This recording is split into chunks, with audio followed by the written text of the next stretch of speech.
Hello everyone, I'm RecV5. And I am Sandman99.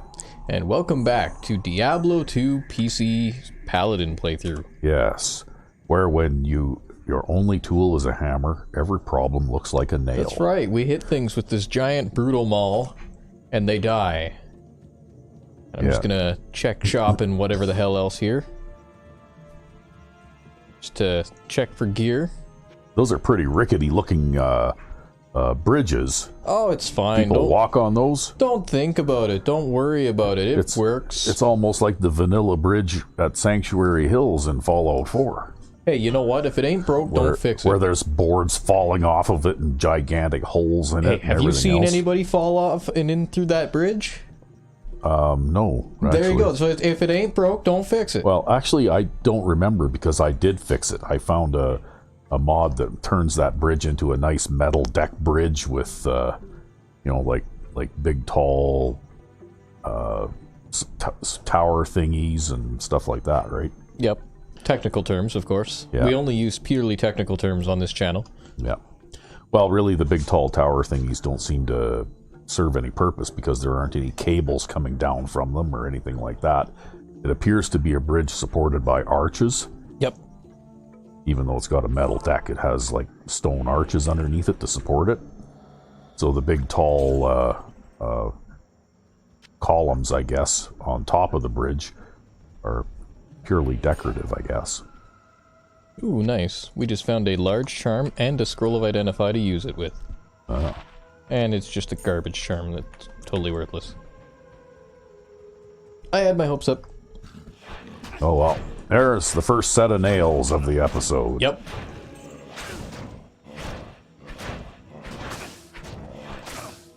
Zombies? Yep. In the swamp. Actually, this is leading to the Great Swamp area, I believe. Oh. And I believe that that's actually not where we want to go. We want to go up this way, if I recall. Because I kind of have a memory of our map layout, which gets saved at least. Oh. So this should be the Great Marsh, and I don't think we have to go there in this particular iteration. I think we can actually just run way the hell over here. But it's difficult to remember these things sometimes. So what are you trying to do now? Well, we need to get a magic dagger called the Gidbin, so that we can reinforce the force field that protects the docks from all these demons and shit. Oh. And then, we also need to find Kaleem's bullshit in the dungeon called the Flare Dungeon. Oh. Is it actually called Kaleem's bullshit? Yeah, close enough. I mean, there's the word Kaleem in there somewhere. Oh. What is it, though?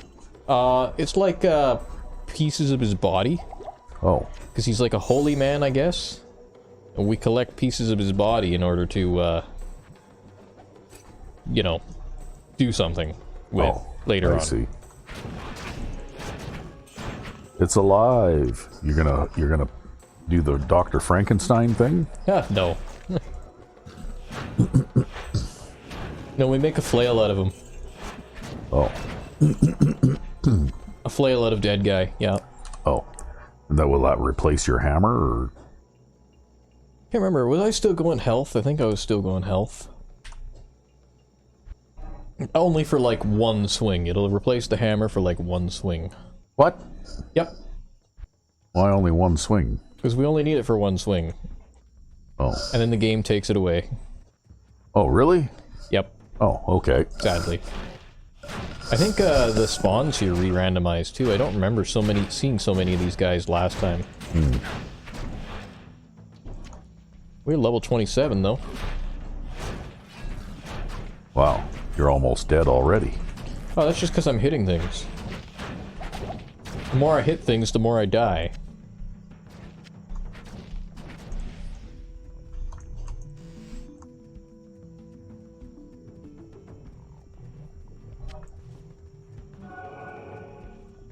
There we go, we're in the right place. You're in the right place? We're in the right place. It's called the Flare Jungle. I know it looks exactly the same as the other area that we were in. It's one of the reasons people kind of hate Act 3. Is because it all looks the same. Oh. But, yeah. I mean, to be fair, though, I guess Act 1 also kind of looks the same. What are these, like, little guys shooting you with blowguns? Yep. Little guys with blowguns. Oh. And, that's a metal armor. Well, there sure is a lot of them, and they buzz around like a swarm of flies or something. Yeah, that's actually how they get their damage too, right? Because if a whole bunch of them hit you all at once, it actually builds up damage real quick. Oh. So what did you just find there? A shrine for increasing experience, but actually we kind of have to go back and sell some of this crap that we picked up, so we're going to waste a bunch of the shrine of experience in town while we sell this metal armor so that we can pick up that war scepter, which could be worth 10,000. Oh. It is what it is.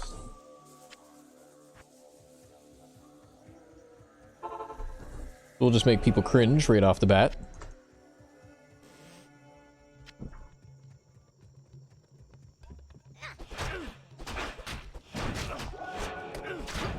See, they can really build up the damage as they hit you. Yeah. And then, of course, I'm also doing damage to myself as I hit things. It looks to me like you're gonna die. No, I'm gonna be fine. You always think I'm gonna die. Well, you were pretty close to it there. How many times did you think I was gonna die during Diablo 1, and I never did? I don't think I ever died in that playthrough. Nope, not even once. Now, I can't say the same for this playthrough, just because there's a lot of things that do a lot of damage. And actually, some of those things are probably why, like, you know, I'll try to go as far as I can with Players 8 for, like, Normal and Nightmare, but I'm pretty sure we can't do Players 8 on Hell, just because there are enemies that explode when you kill them that we're about to encounter in this act, right? They get introduced in this act, and they do physical damage, which is equivalent to 10% of their health. And on Nightmare difficulty, they have like 8,000 hit points or something like that, right? So you take like 800 points of unavoidable damage by killing every one of them every single time, right? Oh. But on Hell difficulty, if you play on Players 8, they have 44,000 hit points. So it's like 4,000 points of unavoidable damage as a melee character. That sounds suspiciously like that number inflation thing that you've talked about before. That's right, yeah. And so it's just like, well, this game is so heavily oriented against melee characters in so many other ways. Maybe I can cut myself some slack when it comes to, like, Hell difficulty, just so that we can actually get through it without me killing myself. 45 to 64, huh? On an ethereal weapon that can't be repaired. Might just use it for a while. It can't be repaired? Can't be repaired. Ethereal weapons cannot be repaired. But I might use it for a while just because it's extra damage. I want that gold pile, though. We got an amulet. Got 2 amulets. Ooh, cold resist 15%. Cold resist 18%. Okay, so even though we found a really good amulet, ours is better anyways. Yep. Yeah, how much does 2 points of damage do for us? So 45 to 64 versus 43 to 62 while we get shot here. So... What are you doing? 2 points of damage translates out to 17 plus 13. That's, it's an additional 13 points of damage at top end. And 84, so that'd be 94, additional 13 points of damage at bottom end. So 2 points of damage equals 13 with all of our damage multiplication from all of our abilities. Oh. Oh, there's a bad guy there, that's why. Like a boss. Oh. We're so tough, we were just sitting there fucking around with our inventory with this boss standing there. Who dropped a unique studded leather armor that I can't pick up. And I see my hireling is being very intelligent right there. He's stuck on those 2 baskets. Good job, bro.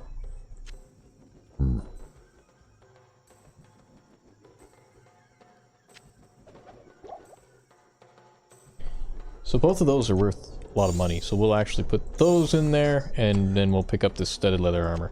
I have no idea what this is, but this is a unique item, and you don't get a lot of unique items. Oh. Faster attack speed, faster hit recovery, plus 25% chance to block. Okay, that's kind of interesting. It's not very good unique item, but it's interesting. You wanted faster attack rate on your armor. Yes, you could have it. Yeah, so do unique items have a drawback in this game too, like they did in Diablo 1, or? Well, it's not so much that unique items had a drawback in Diablo 1, it's just that some unique items typically had like a debuff on them, but not all unique items had a debuff on them. So like, for example, there were, like the Veil of Steel, for example, which is Lockdonan's helmet, that unique item doesn't have any debuffs on it in Diablo 1. And you find a mixture of that kind of thing in Diablo 2 as well. Some unique items have debuffs, some don't. But unique items are usually... Well, the thing is, you can find unique items that kind of suck, and you can find unique items that are perfectly okay. And I can't find the entrance to the Flayer dungeon. It must not be here. It must be somewhere else. I think it's somewhere else. So we'll have to keep wandering around this jungle a little longer. But yeah, like, you know, there's a wide variety of unique items, and especially in this game, where there's, like, so many item drops in this game that you could never possibly name them all. You'd need, like, a database of item drops. And a computerized tool to query them. Well, the same could almost be said for Diablo 1 as well, right? No, you can pretty much recognize most of the unique items on site, just because there's less items. That always feels bad. Yeah, where's your helper? I don't know, he got stuck on something.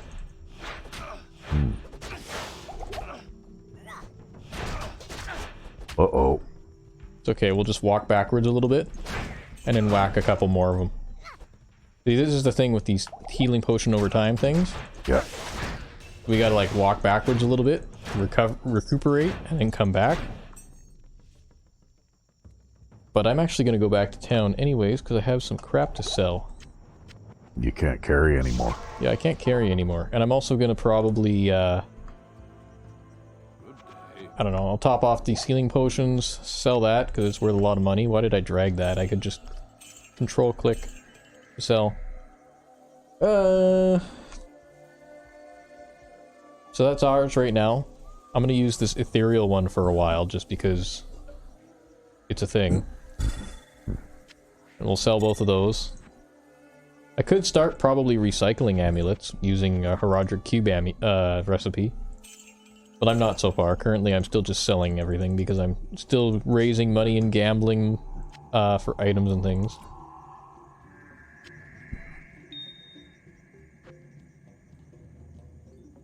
And yeah, we'll throw our good hammer in here for a while. Until our ethereal hammer starts to break. Ooh, what did I just pick up? I picked up something that I don't know what it is. Who cares? I forgot to sell that large charm with the plus dexterity on it too. Ooh, a Brandistock. That is a socketed Brandistock. But he already has a poleaxe.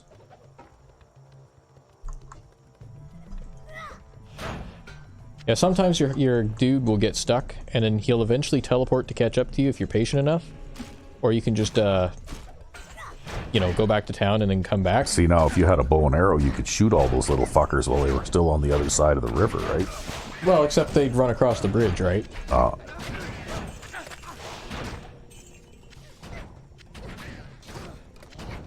I'd rather just smash them with my hammer.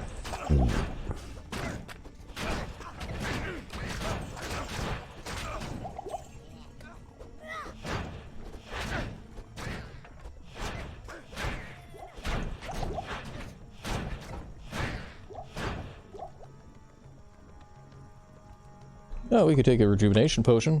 Top off with that. There's a healing potion down here that I should grab too. There's so much stuff to pick up on that screen, I don't know how you can tell what's what.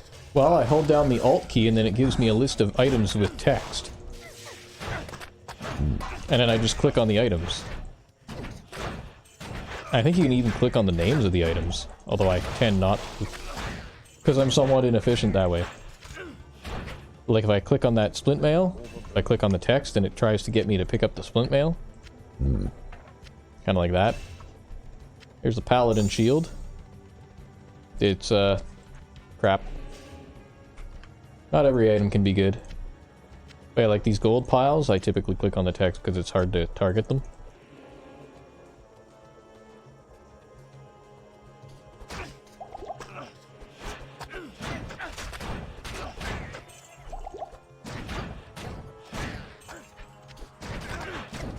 We'll just drink that mana potion, because we don't need a mana potion in our belt, ever.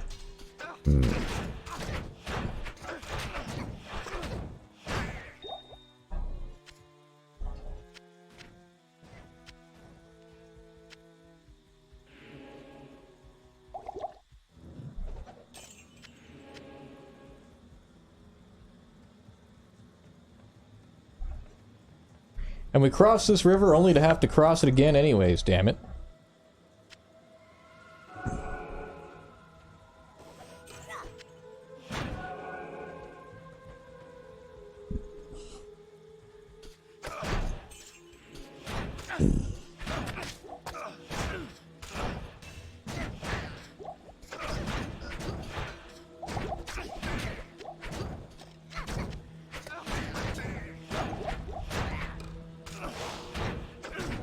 Yeah, and those fire-breathing shaman there are the whole reason why we have all the fire resistance that we have.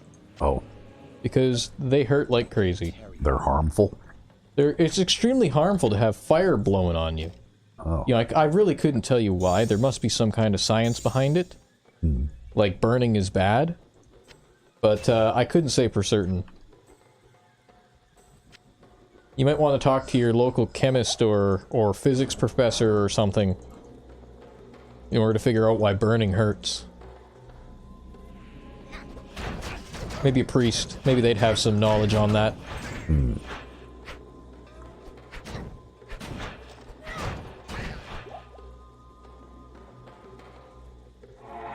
That's not going to help us, but okay. I guess I got a poison resist shrine. But yeah, particularly, I guess, in the end, what we end up being throttled by as a melee character is enemies that explode when they die. Oh. And it's fine when it's enemies that are, like, fire enchanted that explode when they die, because, you can resist fire. But there's not really much you can do to resist physical damage unless you have, like, special gear that reduces physical damage taken. Bomb suit. Yeah. And if you're not lucky enough to find that gear, then too bad for you.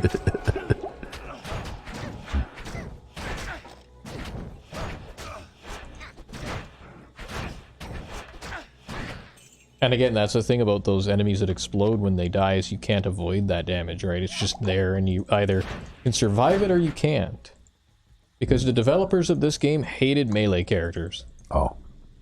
In fact, it was even worse prior to the patches in the expansion, because enemies used to be able to cast reflect damage on you, basically.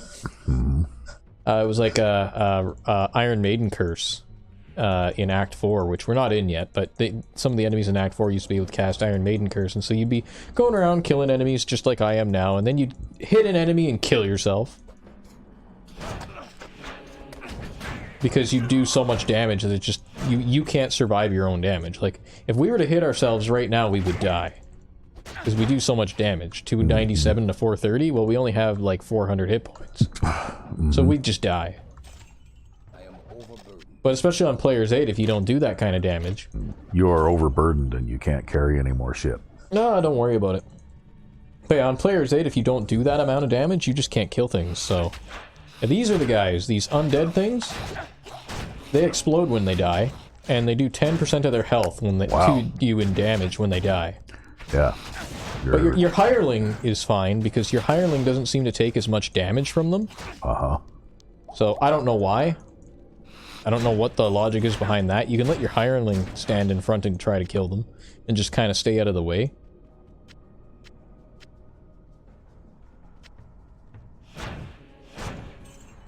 But yeah, those things on Hell difficulty had like 44,000 hit points on Player's 8. So, that's basically like, if you kill one, you instantly die.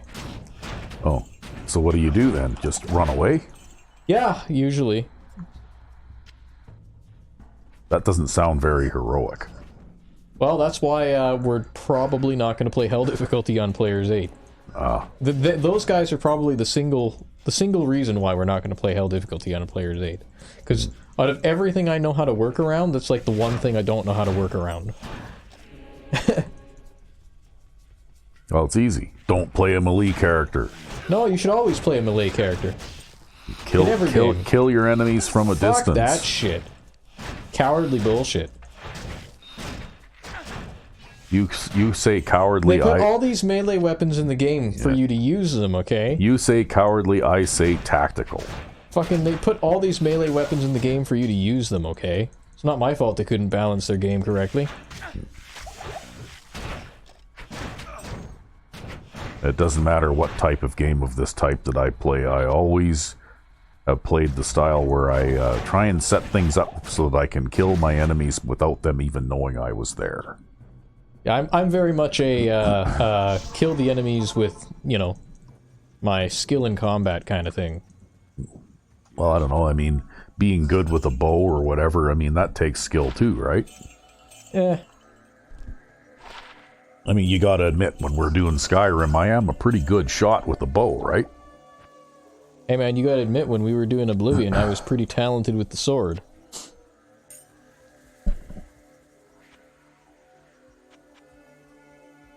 See, I should do a Skyrim playthrough sometime. I can show off my sword skills there too. Yeah.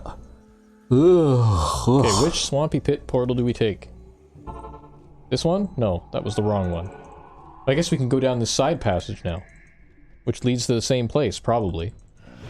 Is that a boss or a normal one? That's a normal one.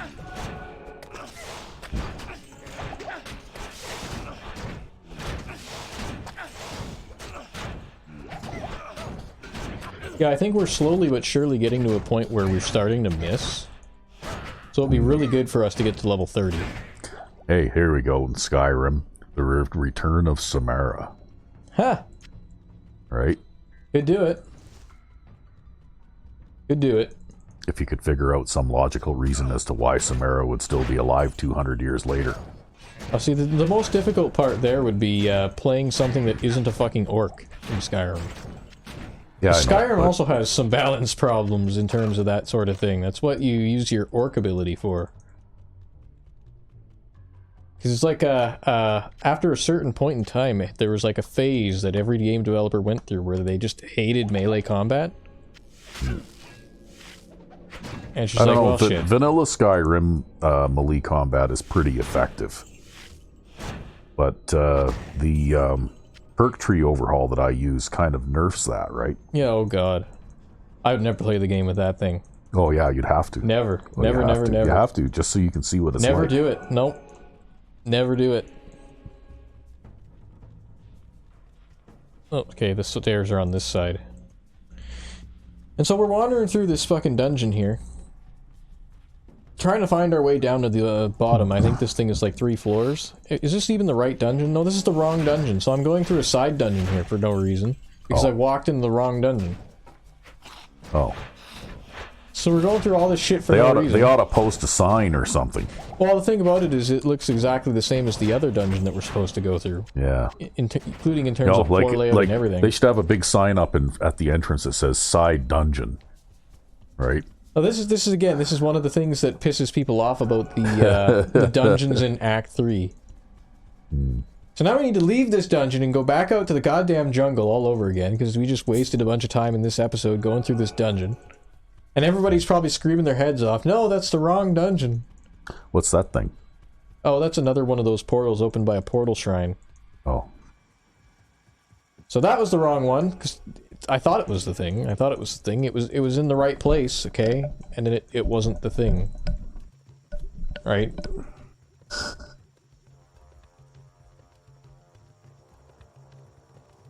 Not only that, but you went and killed all those little guys over this way for nothing, too. Well, you know what? They had to die eventually. There's our hireling guy. He's come along. Slowly but surely.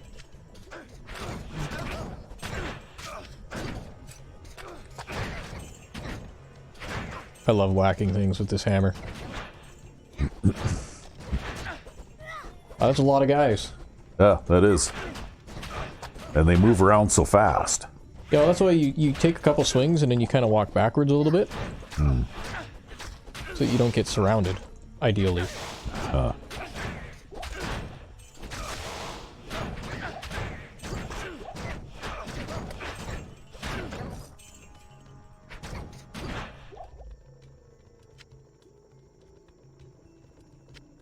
damn mana potion. This is one thing I hate about mouse-driven games, is it's extremely easy to click on the wrong thing. Oh. I'm a very big keyboard fan. I don't know, with all of the stuff that you have to pick up on here, like the screen is literally filled with it. I don't see how you could play this game with a controller, though. Well, no, you don't want to play it with a controller. What you want to do is play it entirely keyboard-driven with no mouse. Oh. Because the mouse is evil and nobody should ever use one. Right, I have a, like, ultra-stiff keyboard that requires, like, a third of a pound of force to press every key on it. And I like that keyboard because it's stiff, it's durable, it's effective. It isn't wishy-washy like a mouse. That's what mice are. Mice are wishy-washy. I don't know, that mouse of mine that you're using right there, it's been quite the good quality piece of equipment. I know, I have the same mouse. How old is that thing now? Like 8 years or something? Oh, I don't know. But I have the same mouse, except my left click button is more or less totally mashed in at this point. Yeah, well, that's because you constantly click on it all the time. You're going to wear mine out like that too, playing these games.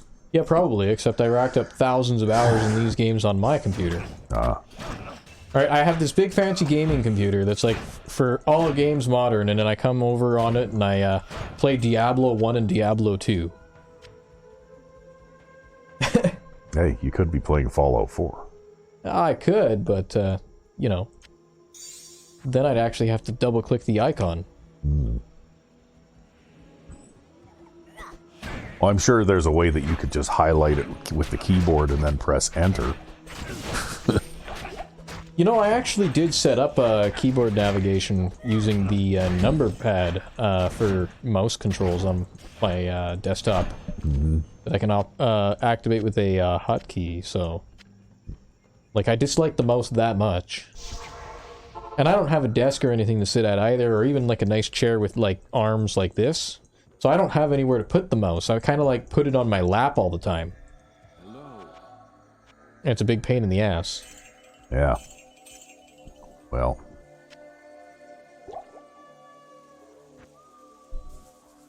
But no, I really don't like the mouse because I don't like the way it moves. Well, I've never liked the mouse. You can play Fallout 4 or Skyrim with no, it's controller. not going to, we're not going to use a controller. No, that's never going to happen. What, to play Fallout 4 and Skyrim? Nope. Why not? Because aiming is too slow and too ineffective. We'll say ineffective. Yes, aiming with a controller with an analog stick is outright ineffective. I don't know. I don't seem to have any trouble doing it. You'll see if I ever play a game on the channel here that has shooting in it and I use my mouse and keyboard, you'll see. Aiming with a controller is just outright ineffective.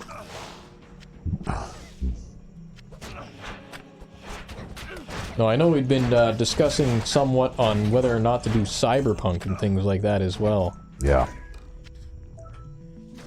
Which looks like it has either controller or keyboard support.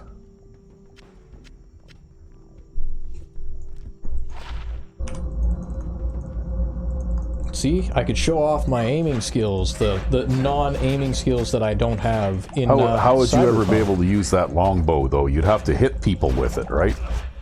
Oh, the longbow? Yeah. Oh, I don't care. I'm just picking it up because I could probably sell it. Alright, so we'll stuff it in the stash, or in the, whatever the fuck it's called, the Herodric cube thing. Yeah. Well, we have a couple of series winding up here before too terribly long, so, you know, we have a pretty busy schedule already, but maybe once one or both of those have wound up and run their course, maybe Cyberpunk will be the next one of the next things that we do. Maybe. And you can play. You can be the story guy. You make the decisions, I'll just shoot shit. I am not a story-driven guy.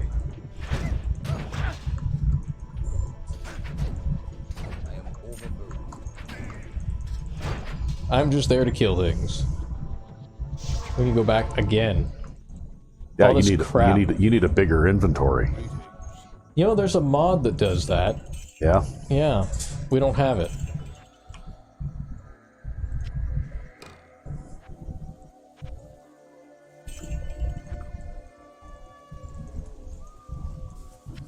But I want this Maul with 3 sockets.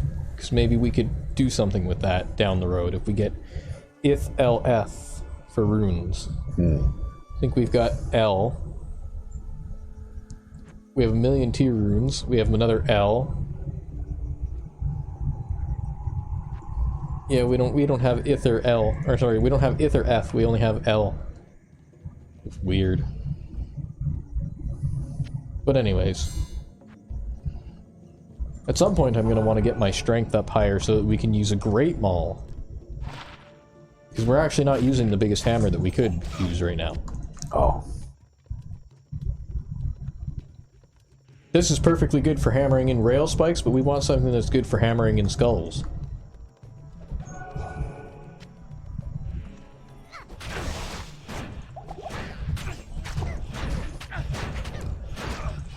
So are those guys like carrying weird-looking bladed weapons of some sort? Yeah, Is they that have what like a those little are? giant-ass knife.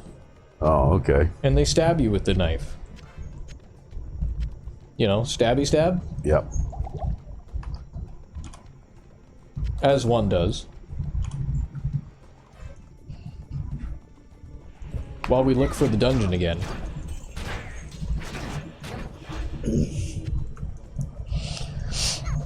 And remind me, what were you doing looking for this dungeon again? Yeah, I'm looking for this dungeon so that I can get this body part of this guy. Oh. How many body parts do you have to find? 3, I think. Oh. Something like that.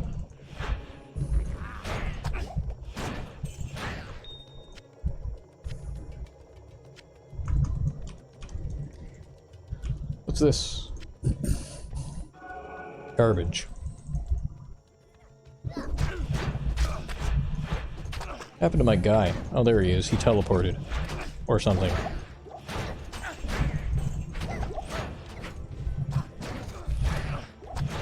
Don't think too hard about it. Okay.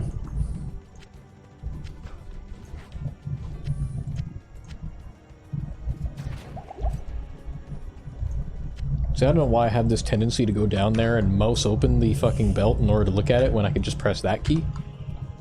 But I always do it.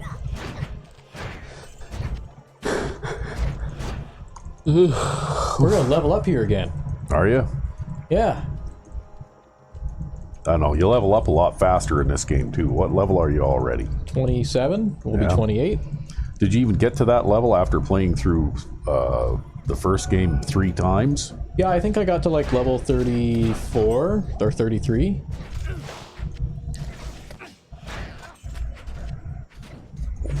But part of that too is there's some bugs in Diablo 1 regarding how experience is allocated. So that you don't get the proper amount of experience for killing things because of integer overflow issues and things like that. I guess they should have used bigger integers for things, but they didn't. Oh. So in the meantime, we're going to get another point in sacrifice. All the points in sacrifice all the time.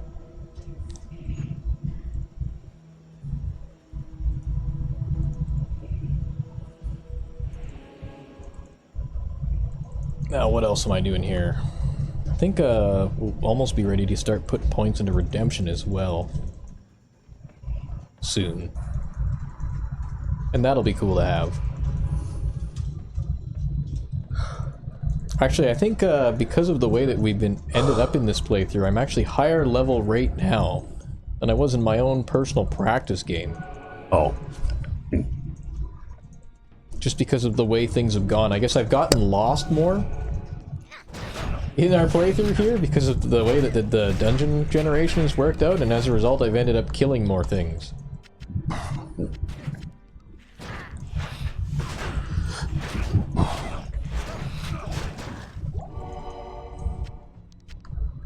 Yeah, I took 30 points of damage from killing this guy. I took another 30 points of damage for killing that guy.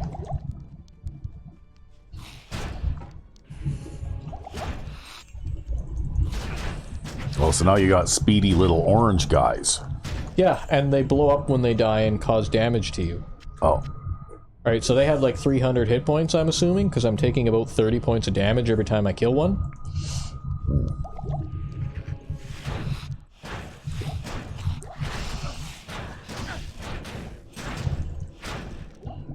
That does remind me. Before I get too carried away here, I should check something back in the town. Just stash-wise. Yeah, I am still building up a stock of these, so we'll start putting some more of these in there. Because I keep finding them, and we will eventually need them. For the end of that act, so... I've been using them kind of this episode, but we'll build up a stash of them a little bit more. Sell that, sell that, sell that. And buy potions. I think I did already.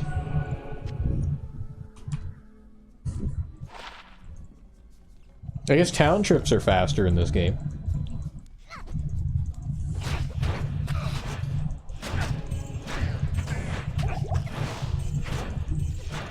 Well, everything is faster, though, because you even move faster, right? Well, if you don't mind taking hits, right? Like, you might notice whenever we're engaged with enemies, I always walk. And that's because if you run near enemies, you effectively don't have armor. Oh. Because when running, you basically have a defense rating of, like, 0. I don't think it's exactly 0, I think it's like 25% of your actual defense, but as far as defense rating goes, you might as well have a defense rating of 0. And I think your chance to block is limited to like 25% too, whereas normally it's limited to 75%. Which is different from Diablo 1, where you can get 100% chance to block things. Mm-hmm. But blocking animations are also a lot faster in this game. Why can't I activate that health shrine? There we go. Blocking animations are also a lot faster in this game, so like, the Paladin here, if he has a skill called Holy Shield and, you know, everything else, because he's kind of like a shield-oriented character, even though we're not playing him that way, he can have a one-frame block animation, which means he blocks things and you just don't see it. Oh. So, yeah. Whereas in Diablo 2, I think the warrior's block animation is like 10 frames, or it might be like a little less than that, but it's like a third of a second or half a second that it takes for him to block something, basically. Fire. Tastes so good. Look at that wonderful fire. Feels so good. That's why we have the resistances.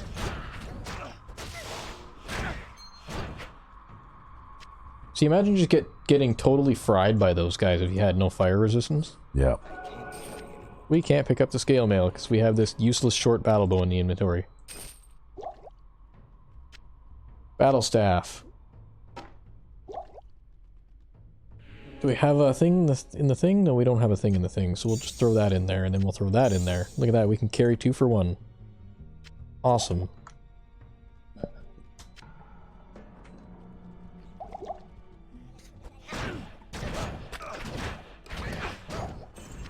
Well, you're back to blowgun guys again now. Yep. Yeah, we've gone past all the undead ones, and now we're finding the living ones. They're actually the same type of guy, just one of them is undead and the others aren't. Oh. I guess. Oh, what's this? It's these, like, little sea monster things that appear in dungeons. Oh. You kill them. And then they die. Kind of like everything else in the game.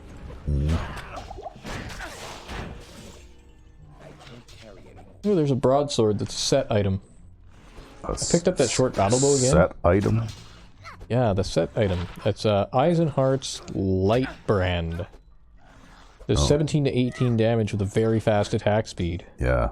Your buddy's gonna get killed there if you don't do something. Oh, he's doing fine. Don't worry about him. Whatever that is that's spitting poison out of him. He's having a little bit of a weekend party. That's all. Yeah, so how fast does this thing actually swing? Pretty fast. Yeah, pretty fast. You might have to change your combat technique now. Well, the only thing is, we do 114 to 115 damage with it, which is very consistent. But we do 308 to 440 with this thing. Oh. But it also swings a lot slower. Yeah, but, you know, it's fine. I don't know. I mean, do we have a weapon shield switch? We do have a weapon shield switch, so we could technically equip this thing. Just for the hell of it. I was just using this random other unique dagger on my weapon switch. We could see what this looks like, just so that people can see, even though we have, like, no chance to block with a shield.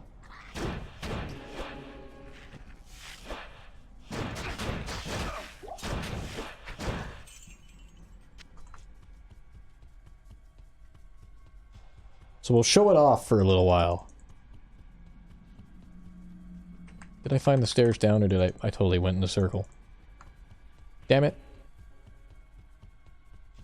The levels seem to be smaller in dungeons than they were in Diablo 2? Diablo 1, too. Oh yeah, Diablo 1? Yeah, they are, actually.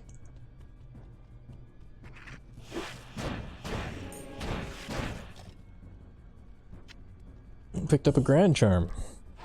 With fire resistance, amazing. Now we can trade out some of our fire resistance equipment for lightning resistance. Because we're kind of lacking in that department. And we'll need it for later on. Oh, I see they reused some of the music track here, too. Yep. That they did. We also won't kill ourselves quite the same way, doing it this way, fighting this way. Because, again, we take 8% of the damage we deal, so if we do less damage per hit, we don't take as much damage per hit, but we do take about the same amount of damage at a pace, because we are swinging at about the same pace.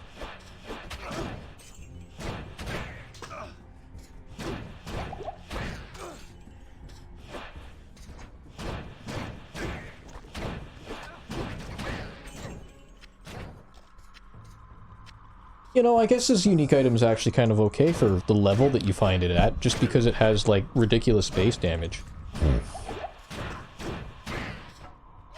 And I hit hard enough that I stun lock everything that I touch, right? So in a way, it's kind of like playing Diablo 1. Anytime you're playing Diablo 1 and Diablo 2, that's a good thing. We have all these little potions. We can't, so we need to drink that. So we can pick up that splint mail.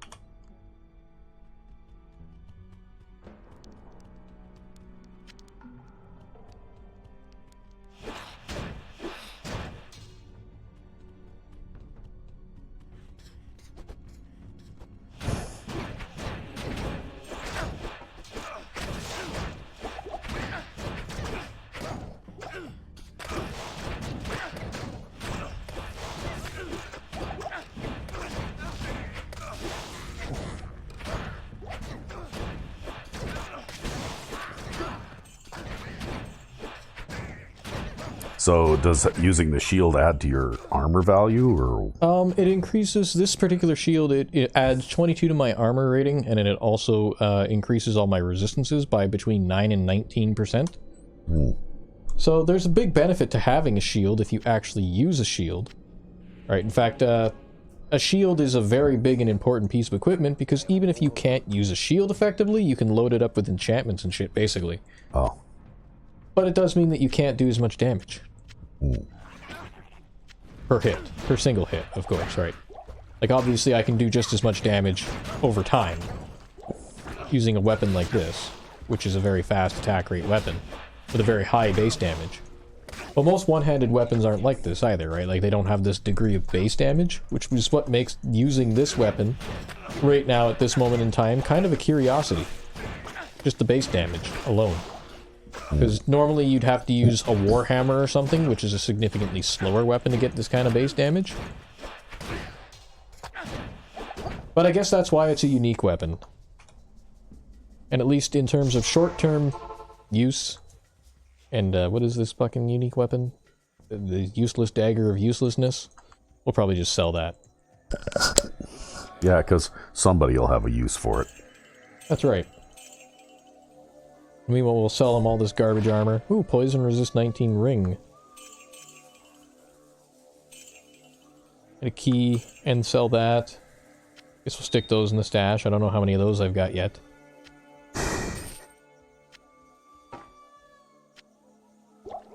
See, so what are those two long shield-looking things that are in your inventory there? Oh, well, this is that Grand Charm that gives me fire resistance. This is a useless charm of attack rating that we'll probably get rid of by the time we hit level 30. Oh, okay. +2 to strength, +1 to do fire damage. Many of these are not useful charms. The most useful charm we have right now is this fire resistance charm. So what do? You equip those in your shield slot when you're using them? Or? No, you just gotta have them in your inventory and then you suffer the effects of them. Or rather benefit from the effects of them. Oh. I see. Yes. And now that we have all that fire resistance, we can probably equip something that doesn't need fire resistance. What are we lacking again? I think it was lightning resistance. So we could equip like a lightning resistance helm for a while. Even though that helm is less armor class than what we were using before. It doesn't really matter. Because now we have max cold resist, max fire resist. And actually I think if we equipped that armor there, we'd be getting up there. Although we're at a point right now where we don't need to worry about the lightning resistance just yet. So we don't want to quite go there just yet. We want to keep our fire resistance high until we get into the ancient city. At which point we won't really need fire resistance anymore.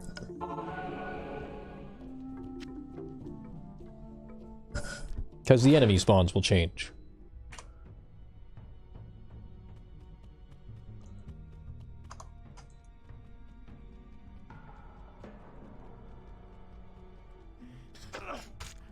A gem shrine. I didn't bring any gems with me, so that'll just give us another free gem, I guess. Wow, there sure is a lot of guys in there. Yep. Actually, we probably block somewhere like 33% of these little blow dart things now. We take less damage because we have our shield out. Oh.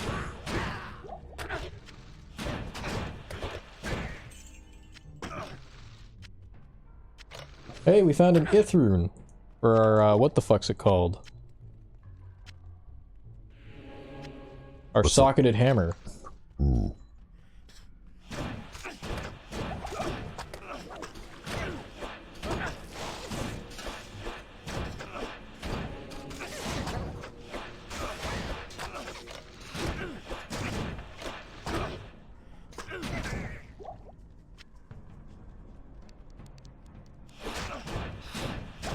And the guys that blow up when we kill them.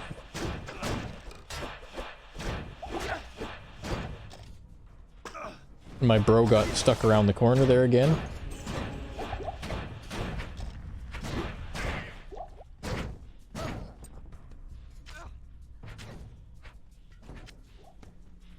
Ooh, what's in that scepter there? +3 to some bullshit skill that I don't care about. Blessed Hammer. It's +3 to Blessed Hammer. Everybody who uses a Blessed Hammer Paladin, which is one of the main ways that people play this game, is now screaming at me. What do you mean, bullshit skill? I mean, bullshit skill. If you ain't swinging a weapon, it's a bullshit skill.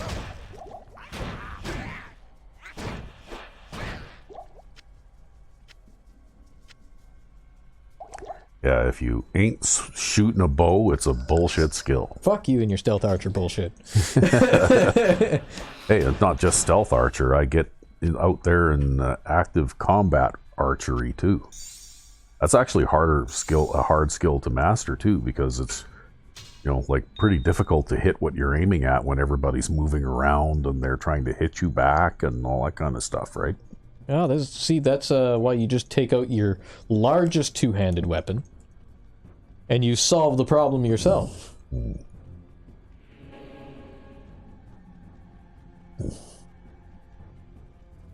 Alright, I think it's going to be on this floor. But, the thing about these stupid dungeons is they're really hard to navigate on the mini-map there. Yeah, because the mini-map is mini. Yeah. And, I might end up even bringing up the large map just to help myself navigate here. Because there's going to be a lot of, like, twisty-turny dead ends on this floor. And sometimes you can even miss what you're looking for. And that's always a big pain in the ass when that happens.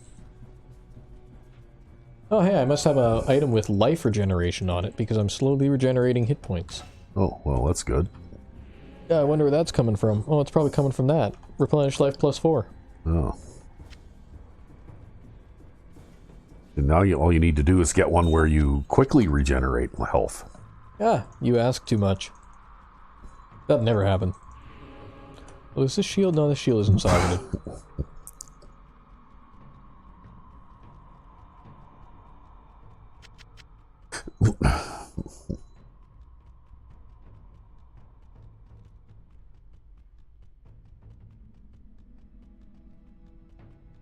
You know, it's a good thing that we have a noise filter on the microphone so that people can't hear me clicking constantly. Yeah, well, I can hear you. Yeah, it's like constant clicking, right? It's like click, click, click, click, click, click, click, click, click, click, click, click. It never stops. Yep.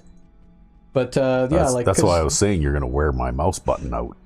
Yeah, it's like click, click, click, click, click, click, click, click, click, click, click, click, right? But the funny thing about it is I don't have noise filtering when like I'm talking to people in like voice chat when we play games like this, right? And so all they hear the whole time we're in voice chat, because I don't use press to talk or anything, because I don't give a shit.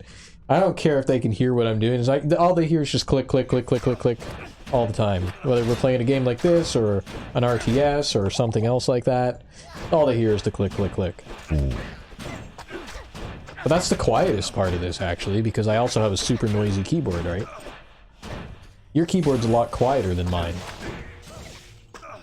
And a lot less stiff switch-wise, actually, because you have Cherry MX Red switches in your keyboard, which are a linear and somewhat quiet switch for a keyboard switch. Whereas I like Cherry MX Greens, which are super fucking stiff and very loud and clicky. And there's a reason for that. The reason is basically it's very hard to press the wrong key. Like if you're hovering your fingers and you're hovering them in between multiple keys and you go to press them, well, it takes like, I think 80 grams of force in order to press a single key, and it takes like 160 grams of force in order to press two keys at once. Alright, and then 1 pound of force is how many grams? I don't know. But you get the idea, like, yep. It takes a very large amount of force to press multiple keys at once, which means that it's very easy to not press the wrong key. Which is how I compensate somewhat for my ability to fat finger things.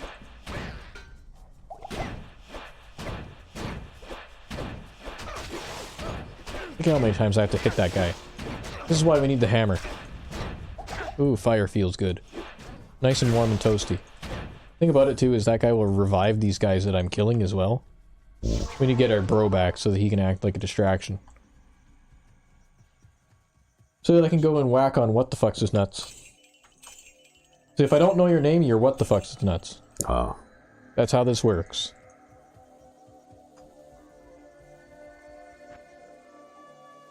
Where was that? Page 1. We have more of these fancy potions to stick in there before I end up using them. I think we've got all of the ones that we need now, so I don't have to do this anymore. That was the last set of potions that I needed for the end of this act. And we now have an Ith rune, so now we just need a Eth rune for our hammer. Even though it'll do, an Ith-LF hammer will do less damage than what our current hammers all do, it has minus 25% enemy defense, which means they're just 25% easier to hit. Flat out. What's this weapon doing? Look at that, 13 out of 32, I've almost broken this thing already. Just fucking around with it. This is why it's better to use a big hammer and one-shot things, then you don't have to repair your weapons. Good. 1,400 bucks to repair that too, man. Wow. Pricey. Yeah. Pricey. Fire resist, fire resist. I think we've already got fire resist. Cold resist. We don't need that. Hammer, 43 to 62. I think that's what ours does. Nothing. Nothing of interest. Well, I took a look. I wanted to see. And there was nothing to be seen. And that portal from that portal shrine is just going to stay there forever. Is it? Yep.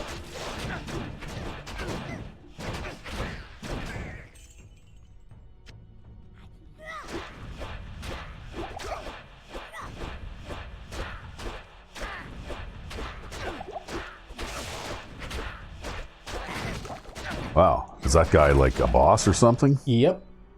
And he blew up when we killed him. Yeah, I see that. He turned into a big puddle of red paste. Fire enchanted. That's what a fire enchanted explosion looks like. It's in the Great Helm. Socketed? Socketed too. Look at that, we actually blocked something. Did you see that? We blocked that first shot of that poison, whatever the fuck it was.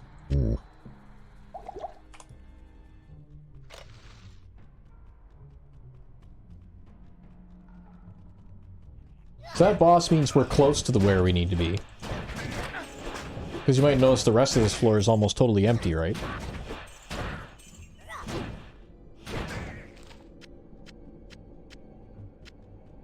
Oh, I picked up a useless thing. Damn it. Most of the things I pick up are actually useless anyways, but they sell for money. That one doesn't even sell for money.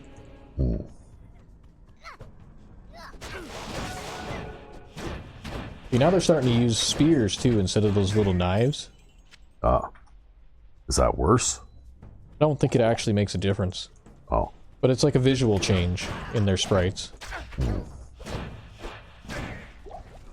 I sure wish we had the Z key from Diablo 1 where I could just zoom in and look at things. Yeah. Oh, I heard a ring, because rings are actually in my hearing spectrum in this game. Plus 51 attack rating, so that's not useful. Yeah, taking away the zoom feature does not seem like a step forward.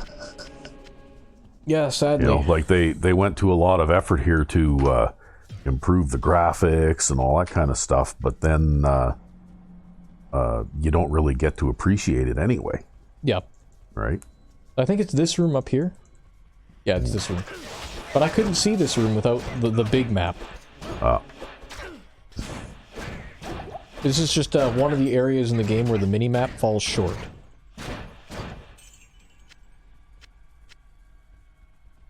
So now I'm going to turn the mini-map back on now. Ooh, wrong thing, it's auto-map options. There we go.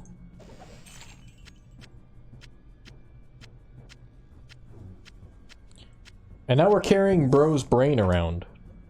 Oh, okay. And sure enough, it's a brain. Yep, it's actually just a brain. You gonna make a robo-brain? Maybe. Robo-brains... Well, no, I think they were thought of already, because Fallout had already been out by this time. Yep. But now we gotta get out of this clusterfuck dungeon, because I think it would actually take us longer to walk back in the overworld through a town portal than it would for us to just backtrack through this dungeon. Because of how out of the way this dungeon was.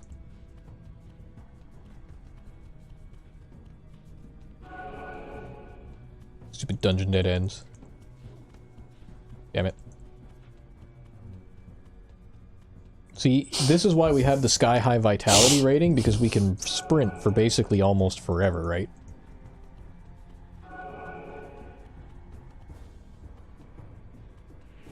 A paladin is getting his cardio in, man.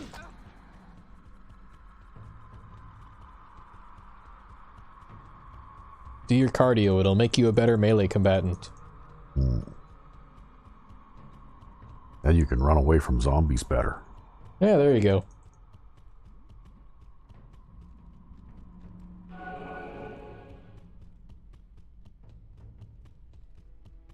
Actually, they have a key called the R key, which will, when you press it, you see it changes that little running man in the bottom of the interface there. Yeah. And that actually activates auto run. Oh. So that I don't have to hold down the run key in order to run. But I hold down the run key anyways, because I forget that the auto run is on, and then I run into a pack of enemies, and I'm like, oh shit, why am I dying? Well, it's because you got the auto run key on. So maybe you shouldn't use the auto run key, you should just hold down the run key. That's right, in my opinion, you should just hold down the run key. So that you can consciously instantly slow down, because you instantly stop running as soon as you release the run key, which means you get all your armor class benefits, right? Alright, we made it out of there. Now we can portal back. We can let Cain do his blah blah. Blah blah. Wow, it's amazing. It's a brain. Hello. That's what Cain said. Totally what he said. Yeah. Verbatim. Igor, fetch me the brain. Yep.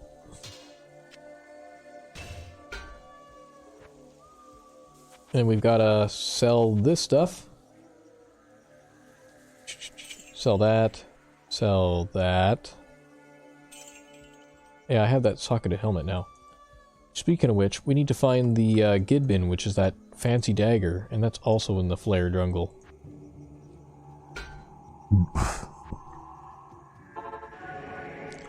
We haven't found it yet, which is a little bit concerning. Look for the Gidbin in the Flare jungle. Wherever... Oh, here it is. Right here. So we've got nothing, because that wasn't actually the Gidbin. There's going to be like a boss monster that insta-spawns out of nowhere. Along with a bunch of his friends. That's right, I think he's extra strong. No, he's stone skin. So he's physical damage resistant. And he drops the Gidbin. And, you know, our Paladin, who's like the zealous man that he is, says that this little tiny fucking dagger that does 3 to 7 damage will pierce the heart of evil. Okay. After evil laughs, and, That's right, and we take this little tiny dagger that does 3 to 7 damage, and we give it to this guy. You have done well. And he's super happy about it, and then he goes over here, and you can actually interrupt him while he's walking over here, and he'll kind of like backslide towards it, but who cares? He puts the thing there, and it makes a barrier.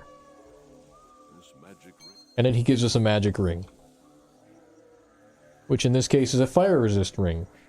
Which we didn't need. Thanks for nothing, eh? Well, actually, you know what? The fire resist ring might be fine. Maybe. If I take this ring off, my cold resist drops slightly, but it doesn't really matter, because then I could do a little bit of equipment switching. Let's see here, what other rings do we got? Yeah, that. None of those are great, so we'll do that. And then we can swap in this lightning armor. And then I think overall, except for our cold resistance dropping slightly, we'll be pretty good. 75, 62, 64. So we're getting to be well-rounded in our resistances, and yeah, I did just ignore poison resistances as sad. Oh. It's fine, don't worry about it. I didn't even notice. Doesn't matter. We're carrying around 225,000 gold pieces now. Yeah, wow, you're rich. Throw that in the stash. We got 395,000 total. We can do some gambling again. So that's the Gidbin quest done now. All right, now we got to talk to What's-Her-Nuts in order to technically do this. And I think this is another one of those quests where if you didn't have a hireling already, they'd give you one. Oh. What kind of hireling would you get here? Mages. So you see that guy? How he looks kind of like the Diablo 1 mage with a sword and shield? Basically, they're battle mages. Oh.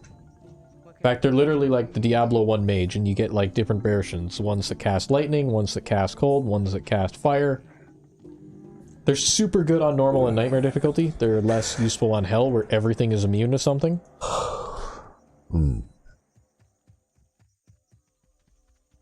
So your guy with the spear is probably gonna be who you stick with, eh? Yeah, I'm going to stick with him for the long term, mostly too because he's got that defensive aura on him, which, yeah, it benefits me, it makes me harder to hit, but it benefits him even more, because, I mean, like, my armor class is 328, and things have a 33% chance to hit me. His armor class is 998. Wow. So, he's a very, very robust hireling.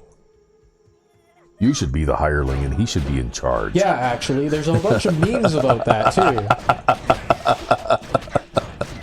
too. Yeah. It's a bit of a joke how strong this guy is, because also, too, he gets passive magic resistance as he levels up, so he's got, like, 56% resist all, and all this other bullshit. Man, it's just tanky until all hell. Till no tomorrow. Jewel. Random jewel.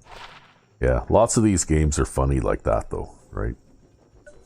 Yeah, where the fucking hirelings are stronger than you. Yeah. Well, you notice it particularly if you're playing on legendary difficulty with Skyrim. Yeah, right? For sure. Is that any companion that you have with you can, you know, even if they're a wizard, they can stand up and toe-to-toe hack with the Draugr murder boss Death King, but you won't last 5 seconds, right? And that's why you gotta play an orc. Basically, the only way you can play melee combat on Legendary in Skyrim is if you play an orc. Or at least that's the only way I do it. Because you get that racial ability where you can take half damage and do double damage. Yeah, well, I figured out some ways, too, to be able to do that, right? And one of them is actually, like what you've seen. I use that Elemental Fury Shout. Yep. And a dagger. Yeah, using your special abilities like your shouts and everything are super important in Skyrim, and it's something that a lot of people really overlook. Yeah.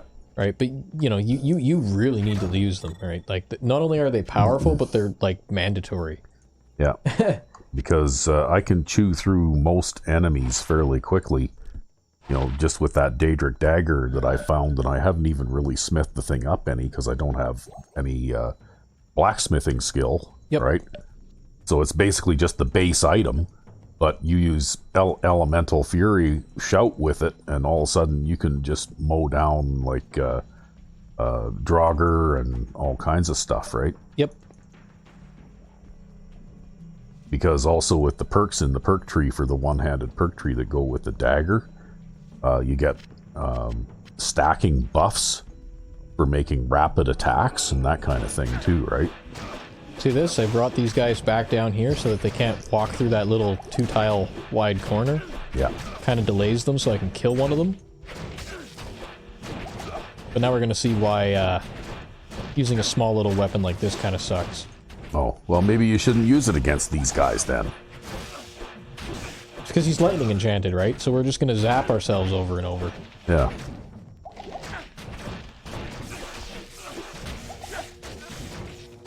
Walk over here so we don't get cornered. Take out all the minions and then take out this guy. Our hireling might die before we do, though. Oh, looks like he's fine. How can you even tell what his level of health is right now, anyway? See that green bar? It should be for the full width of his portrait. Oh, okay. If it gets low enough, it'll change to yellow and then the red. Oh, okay. So basically, if you give him a band-aid, he'll be fine, right? Yeah, basically. So does he regenerate health? Yes. Oh, yeah. I see he just did a whole bunch. At a fairly rapid rate. Yeah. Technically, we could take that heraldic shield and put Ral Ort Tal into it if we had those runes. Make a resistance shield. Ooh. I think that shield also boosts damage, and I think that would include my weapon damage too, so I do a couple of extra points of damage if I have that shield equipped, and I get a little bit of a bonus to attack rating. Oh, well, it looks like a better shield then. Maybe you should use it. Well, except I lose, what the fuck's it called, resistances by equipping it. Oh. Yep.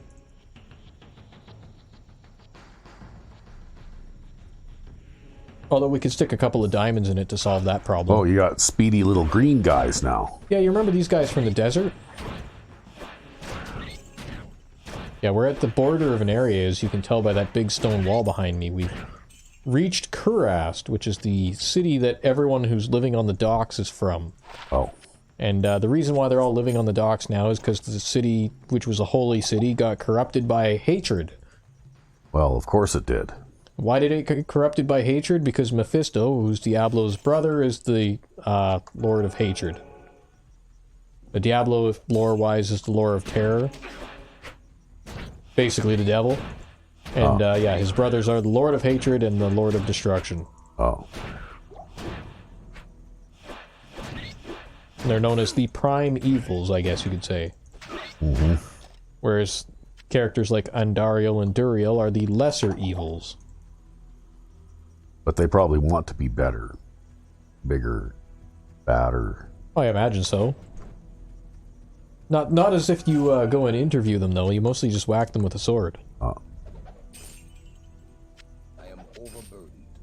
No, I can't carry anymore. Because we have those useless-ass chain boots. Oh, don't do that. Yeah. So there's a thing around here.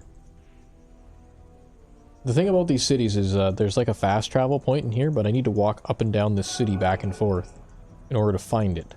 Ooh. It looks like a bunch of big thatched roofed buildings. That's right. Ooh, we've got some healing potions there at least. The rejuvenation potion that we'll just blow right now.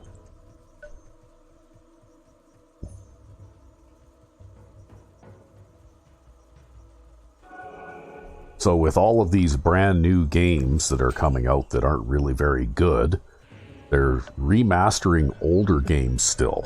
Yeah, okay? I know. And I actually kind of resent that fact, because the way I view it is if a company remasters an older game, not only do they usually introduce DRM into it so that you can't play it offline anymore, or so that you can't like play it however you want, but then what they end up doing is everybody stops talking about and stops playing the older game, so you can't actually find people to play it with anymore. And then everybody's always talking about the newer game, which is usually almost identical to the older game with maybe like 1 or 2 minor adjustments, and it's just like, well, but why would I pay full price for a brand new game when I've already owned the game for like 20 goddamn years? Yeah, but isn't the whole point of remastering that they redo the game in the more modern game engine? And it looks fancier, it looks nicer, but if it plays the same, then it's the same game, and why the hell would I buy the same game over and over?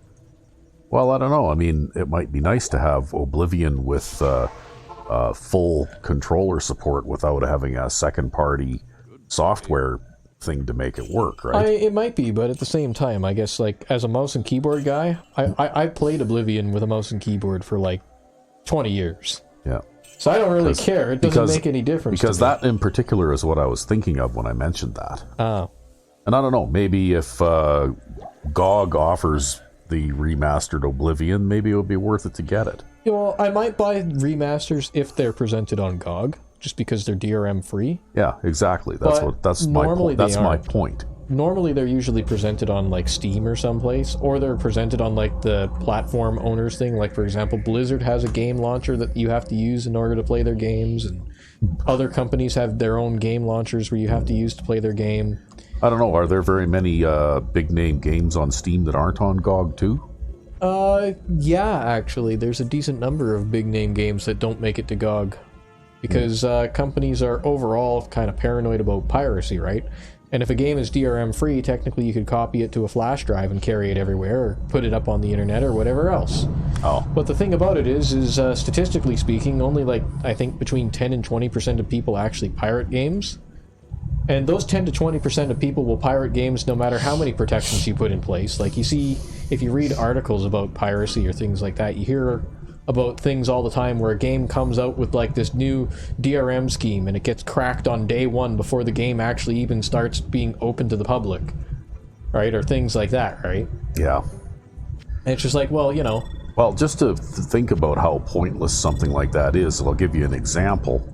Back in the olden days when you used to have vinyl discs for music and cassette tapes, Yep. You know, like one of the big things was that you could record a vinyl disc to cassette tape. But the thing is that there was not that many people out there exchanging music on cassette tapes. Because for one thing, it took a lot of time and effort to make a decent recording on a cassette tape. Yep. You had to have, you know, like the right equipment and everything else to make it sound good. Yep. And lots of people, unless they were pretty close friends, really couldn't be bothered to do that kind of thing. Like I wouldn't record a album on a cassette for some schmuck that I barely even know, right? Yep. And actually what the big thing was with cassette tapes for almost everyone that I knew is that you wanted to preserve the vinyl disc in its original condition.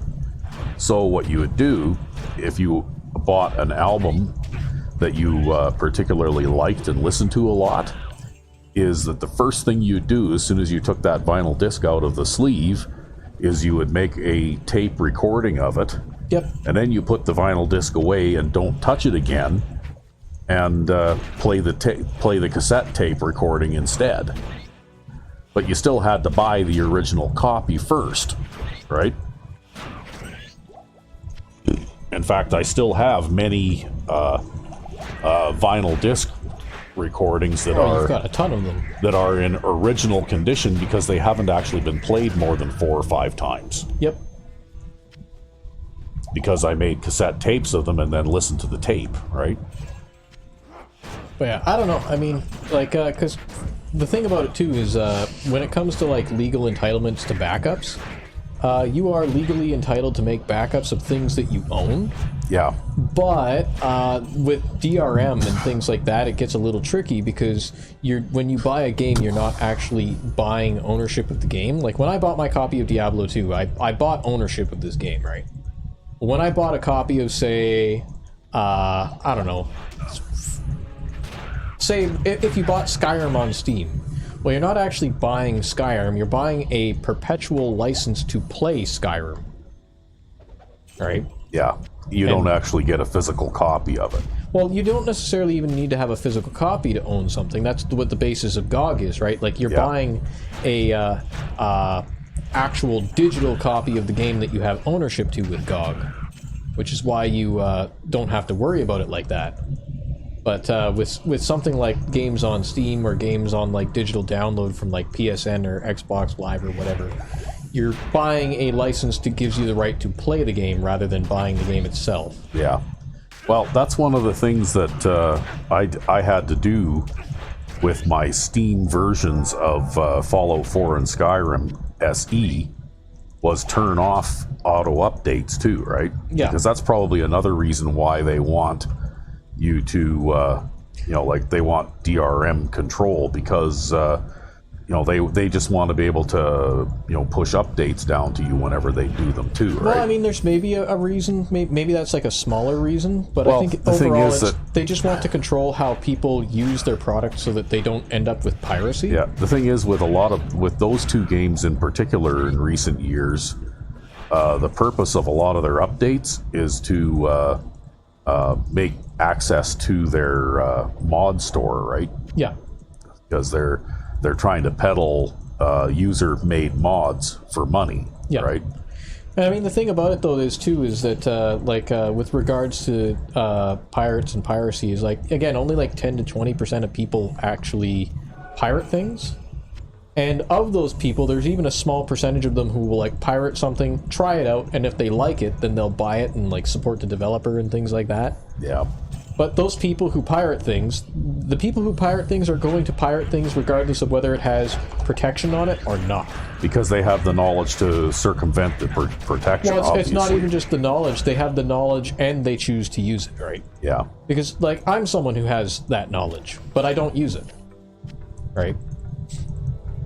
But they have the knowledge and they choose to use it, and so, that's what they do. And they're just going to keep doing what they do regardless of whether the game is DRM free or not. Mm-hmm. So instead of hurting your people who are your paying customers and trying to squeeze them for all of the money that they're worth, you should kind of just respect their consumer rights and, give them access to a decent product that will be perpetual, that they'll be able to use for the rest of their lives once they buy it. Or at least until the usefulness of the copy that they have runs out and gets destroyed in the case of physical media, right?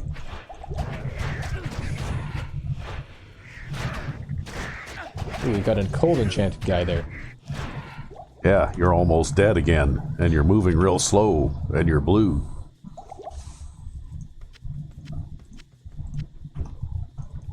I guess like because I own a lot of Nintendo games, for example, I can go and I can buy another copy of Mario Brothers if my copy of Mario Brothers runs out. And then I can use that copy of Mario Brothers however the fuck I see fit for the rest of my life, right? Until it wears out again. Although game cartridges really don't wear out, so it's kind of a moot point. Yeah. But, but with these license things, basically you get to play the game until, say, maybe someday, and it might be unimaginable for people, but maybe someday Steam goes out of business somehow and, they're no longer around. Well, then all of a sudden you can't play your Steam games anymore because your perpetual agreement to play games and everything else was with Steam as a platform, right? Yeah. And I mean, there's been talk of like, Steam could release patches in order to remove the licensing restrictions and, actually give people full access to their games and things like that. And I mean, Steam DRM is also one of those things that's very easy to remove, although I won't get into it for legal reasons. But the thing about it is yeah, maybe they could do that, and it is pretty easy. But would they do it if they were going out of business, or would they just not care and, just kind of disappear and go out of business and, sorry guys, you paid for it, but that's your problem now. Well, if they were going out of business, they probably wouldn't bother. Yeah.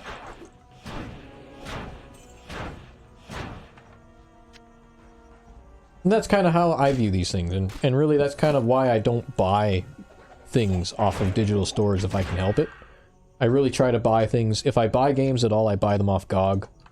Or I buy physical copies of older games, because I'm particularly into a lot of older games. Yeah. Well, I haven't bought anything from Steam in quite some time, and actually I usually look for...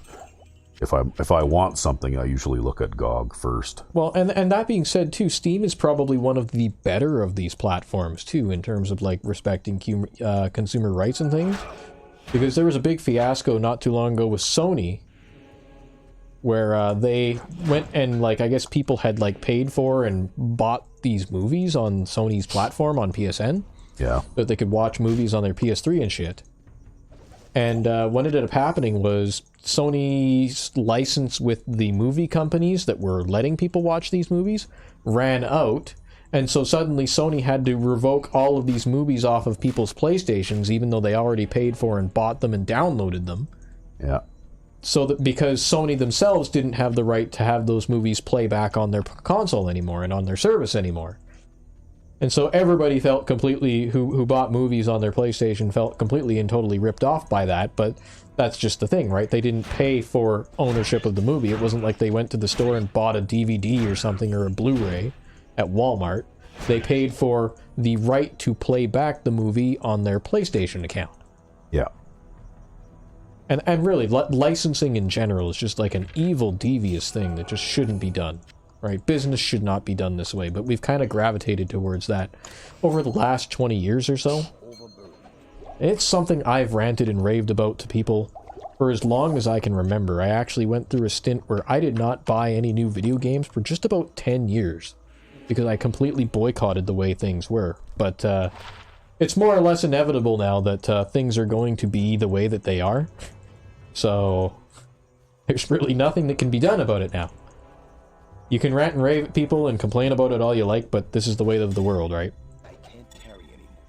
You can't carry anymore. It's okay, I'll just drink that useless potion. I didn't pick up this shit, and I found the fast travel point here. Yeah. So what are you trying to accomplish in this area? Eventually we're going to want to go underground and go into the sewer area. Oh. I can stick that maul in there. Why am I carrying this maul? Because you got to find another piece of that guy, or what? Yeah, I've got to find another piece of that guy. Oh. See, finding all the pieces of this guy actually takes a long time, doesn't it? Yeah, it does. Alright. But we'll go back to town and we'll sell some shit before we continue on. I actually switched back to the hammer for those enemies that jump. Yeah, well, you might as well switch back to the hammer anyway, because that's what you had intended to showcase, right? Pretty much. Yeah. Although, again, I might carry around that, what the fuck's it called anyways. We have a 25% fire resist ring now. Ah. Which actually kind of replaces this ring. I don't know, should we keep that ring around for a rainy day? Maybe we need extra fire resistance at some point? Well, it doesn't cost you anything to store it, does it? No, because we have an unlimited stash instead of the stash that is like this big. Yeah. Which is the size of the original stash. It's one of those things where you just keep duplicate characters and you drag them into the game. Mm-hmm.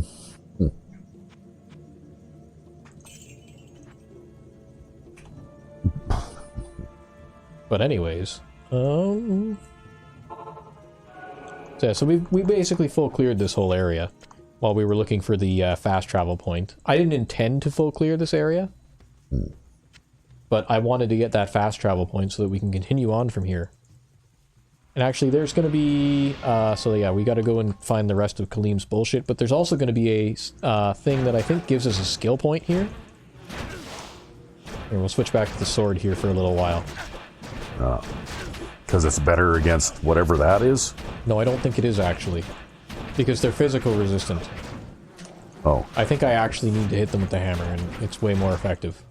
You need a fly swatter. Yeah, basically. Or some raid. And again, this is our non-repairable hammer that we're still using right now, because it does 2 extra points of damage, which translates to 13 extra points of damage. Oh, you got somebody with a spear or something in there. Yeah, well, they're, like, kind of paladin-ish guys themselves, I guess. And they all use scythes or halberds or whatever the hell else. They're paladin-ish, but they're bad. Yeah, because they're, like, hatred guys. Oh. Like, the faithful, I guess. Oh. So you just whack them with your fucking hammer and then they die. Yeah. Just like everything else, really. That's right. Yeah. And now we've got the lightning damage coming in, and this is why that lightning resistance was starting to get important.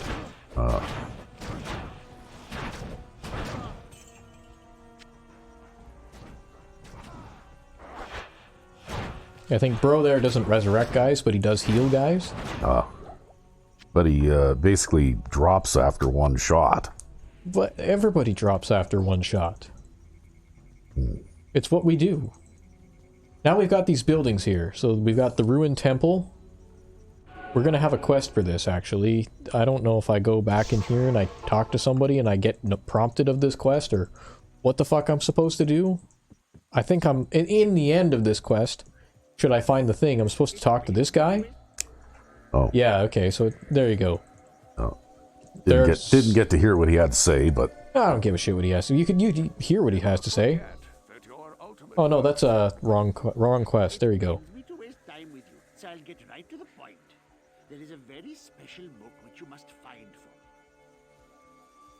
We gotta find the book. Search the what? The temple's up in this place up here. Oh. Like this temple. This might not be the right temple, but it's a temple. Yeah. Oh, look at all these guys. Yep. You need the harvester in here or something.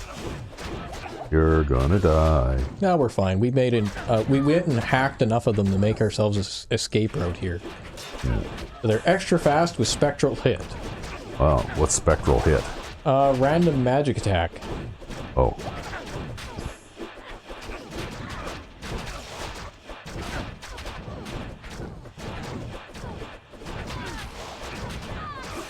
Okay, so she dead. Boss lady's dead. Now we just gotta clean up the rest. And there's our level. And we can finish the rest of these guys off with the hammer. Problem solved. Jewel, poleaxe. Poleaxe might actually be useful. What's on the poleaxe? Poleaxe of more attack speed with enhanced damage. What are you using? Poleaxe of enhanced damage, but not increased attack speed. So it technically does less damage because his poleaxe does the fucking fire damage, but he'll have a faster attack speed. So maybe that'll help? Oh. How come his poleaxe basically just looks like a spear? I don't know, because everything you equip with him looks like a spear. Oh. It's just a thing. So you equip a spear on him and it'll look like a spear too. That's right. Oh. Now we have a level 19 sacrifice skill.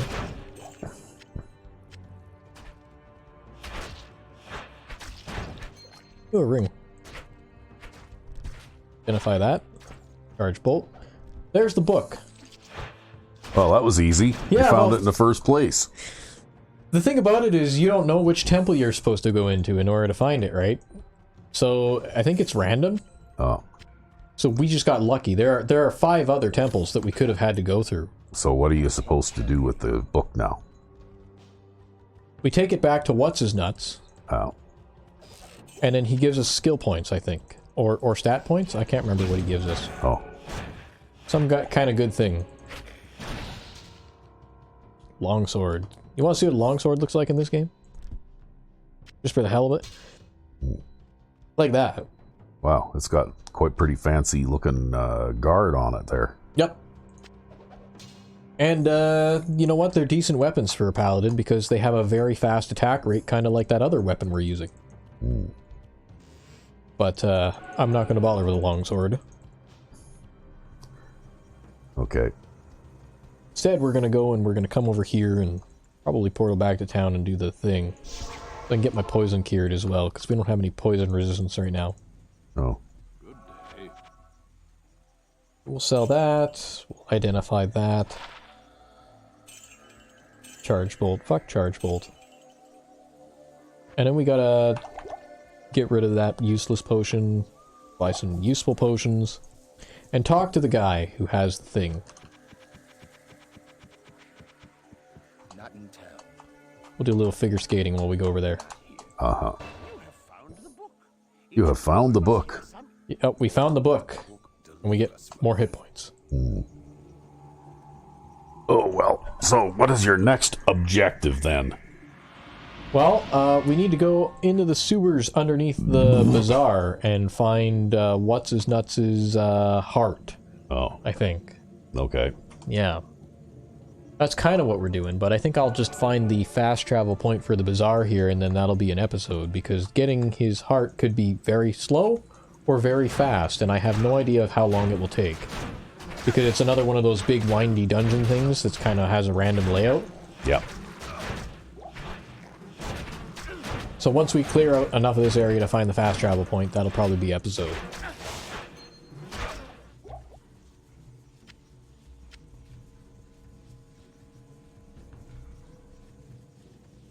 On the bright side, though, we are almost level 30. And once we get to level 30, we're going to get a big boost to our power, because chance to hit won't matter anymore. It won't? It won't matter anymore. And I'll tell you why it won't matter. It's because we're going to get a skill called Conviction, which removes enemy defense rating. Oh. It starts off by cutting their defense rating in half, so that they're basically 50% easier to hit. And I think you can get that up to like 95% in short order if you put enough points into the skill. Like, it's very, very powerful skill. And it would also obviously do... it also reduces their resistances too if we did magic damage or something. So yeah. Oh, well, there you go. There's the fast travel. There's the fast travel point. I guess that'll be it for this episode. Let's travel back, do our little bookkeeping here, and then we're good. How's this hammer doing for durability? See, the hammer is still doing good. I've had to repair that sword twice, but this hammer is still doing good. Alright. Poison length reduced.